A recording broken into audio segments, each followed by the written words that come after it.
Nós temos ministros que acham normal, cotidiano, caronas em jatinho pago pelo crime organizado, notoriamente pelo crime organizado. Não é surpresa. Descobri hoje que era crime organizado. Não, o cara sabe que é crime organizado. Entra no jatinho, vai para uma viagem paga pelo crime organizado, acessa um evento de luxo pago pelo crime organizado, se hospeda, come, bebe, pago pelo crime organizado e retorna a Brasília para julgar na nossa Corte Superior. E eu usei o exemplo, evidentemente, da Suprema Corte, mas poderia usar do Senado da República, onde nós temos campanhas financiadas pelo crime organizado, na Câmara dos Deputados, da mesma forma, nas Assembleias Legislativas. Esse é um país que já teve presidente preso, já teve ministro preso, senador preso, deputado preso, governador preso, prefeito, vereador, mas ainda não teve ministro dos Tribunais Superiores. E me parece que esse momento se avizinha. Eu estou ainda aguardando que a OAB se manifeste. Será que a OAB só advoga? Não, só serve para advogado que anda em jatinho? Será que a OAB só serve para advogado que ganha 130 milhões de reais do Master? Será que é só para isso? É um absurdo você retirar um policial, retirar um advogado da tribuna. Tribuna que é um lugar sagrado da Suprema Corte. Advogado que é uma entidade sagrada da Constituição. É a única profissão que está dentro da Constituição brasileira. Lá escrito que advogado é indispensável para a administração da justiça. Aí mandam um policial arrancar o advogado da tribuna. Isso é uma vergonha. Ele foi lá pedir uma questão de ordem. Questão de ordem significa o seguinte: tem algum problema, tem algum equívoco, tem alguma coisa fora de ordem, vai o advogado e pede a questão de ordem. O juiz não pode indeferir a questão de ordem. Está na lei. Ele não pode antes, como foi o caso, antes de ouvir qual é a questão de ordem, simplesmente indeferir, como a gente viu no vídeo. Dino, eu indeferi a questão de ordem sem ouvi-la.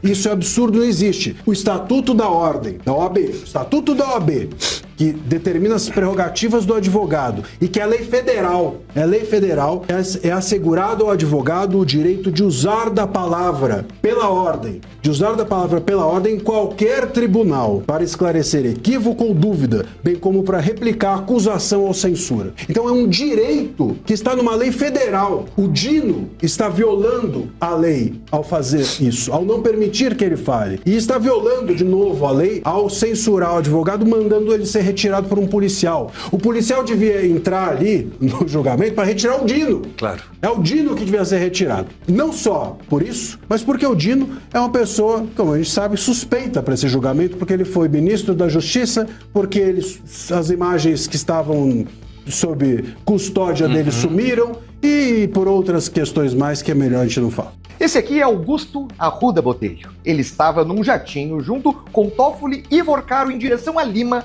para assistir a final da Libertadores. Botelho hoje é advogado de um dos investigados do Banco Master e peticionou para Toffoli pedir a competência do STF e a declaração de sigilo máximo no processo.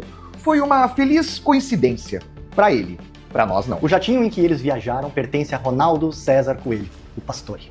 E o mesmo sujeito acusado de ser um dos operadores do Banco Master e que, quando Botelho foi candidato a deputado federal pelo partido de Geraldo Alckmin, o PSB, decidiu doar 300 mil reais para sua campanha. Uma generosidade rara que agora faz todo sentido diante dos fatos. E tem mais. Nelson Tanuri, investigado pela PF por ser o possível controlador oculto do Banco Master, também aparece como doador de Botelho. Foram 150 mil reais para sua campanha. Tanuri, Master, Botelho e Toffoli formam um enredo perfeito. Quando o dinheiro e o poder se encontram, a justiça some atrás desse sigilo. Mas isso não é tudo. Botelho é um dos fundadores do grupo Prerrogativas e passou a vida criticando a Lava Jato. E agora nós entendemos por quê. Além disso, Botelho foi secretário nacional de Justiça do governo Lula sob a responsabilidade de Flávio Dino. E ele, hoje, é um dos ministros que vão julgar Vorcaro e o Banco Master. Um círculo de coincidências que se fecha sempre na alta cúpula da República das Bananas. Aos colegas tempo, a gente tem tratado sempre a questão do crime organizado, na minha visão, na forma correta. Crime organizado não é o pobre preto armado na favela. O pobre preto armado na favela é um sintoma do crime organizado, é um sintoma da falência do Estado. O crime organizado é aquilo que a gente vê aqui em Brasília, infiltrado em gabinetes, em escritórios, em várias atuações. E aí eu me socorro da larga experiência que o senhor tem como magistrado, ex-presidente do Supremo Tribunal Federal, ministro de Estado, advogado muito bem relacionado. Nós temos pontos de infiltração muito claros, muito estabelecidos e notórios do crime organizado em relação aos poderes brasileiros e se dão essencialmente através do lobby e da advocacia, que vende acesso à advocacia no Brasil, em especial aqui na capital da República. Em parte, óbvio que eu não estou acusando a advocacia, mas em parte se sustenta na venda de acesso a gabinetes. Temos investigações em andamento seríssimas no Superior Tribunal de Justiça e a pergunta que ele encaminha é: que soluções nós temos para esse cenário? Seria o Código de Ética que o ministro Fachin novamente traz à tona como uma possibilidade? Foi rechaçado pelo ministro Barroso, que disse que os ministros não têm problemas de ética, então não precisam de Código de Ética. Obviamente não concordo com o ministro Barroso, embora seja uma pessoa muito querida de todos nós, mas evidentemente não reflete a realidade. Nós temos ministros que acham normal, cotidiano, caronas em jatinho pago pelo crime organizado, notoriamente pelo crime organizado. Não é surpresa. Descobri hoje que era crime organizado. Não, o cara sabe que é crime organizado. Entra no jatinho, vai para uma viagem paga pelo crime organizado, acessa um evento de luxo pago pelo crime organizado, se hospeda, come, bebe, pago pelo crime organizado e retorna a Brasília para julgar na nossa Corte Superior. E é um desafio muito grande, sabe, ministro? Porque isso eu falo de experiência própria. Desde 2019 que eu entro nessa casa, eu tento enfrentar esse problema. E não consigo ainda encontrar um caminho adequado. Mas gostaria de ouvir Vossa Excelência se existe esse caminho e que caminho nós podemos seguir para reduzir essa infiltração nos poderes. E eu usei o exemplo, evidentemente, da Suprema Corte, mas poderia usar do Senado da República, onde nós temos campanhas financiadas pelo crime organizado, na Câmara dos Deputados, da mesma forma, nas Assembleias Legislativas. Esse é um país que já teve presidente preso, já teve ministro preso, senador preso, deputado preso, governador preso, prefeito, vereador, mas ainda não teve ministros dos tribunais superiores. E me parece que esse momento se avizinha. Então, eu gostaria de ouvir Vossa Excelência sobre o tema. Tá, mas o senhor, como presidente da LE, vendo que possivelmente seria frustração de um cumprimento de uma ordem judicial, o senhor não calhou de avisar? Doutor Guilherme, para falar a verdade para o senhor, eu não estou aqui para entregar colega, não estou aqui para proteger colega também que faz nada errado. Eu confesso que eu até me assustei, achei aquilo um ato de impertinência dele, me ligar de um telefone que eu não tinha, e só falei isso com ele. Falei: você está doido?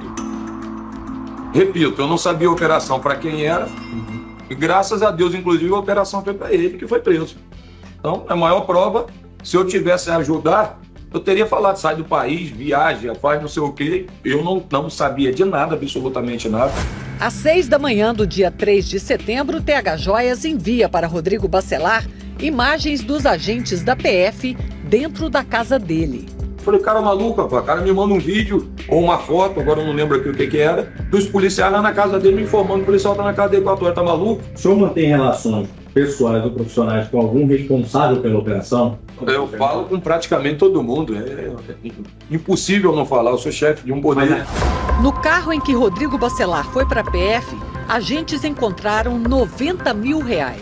No depoimento, ele não explicou a origem do dinheiro.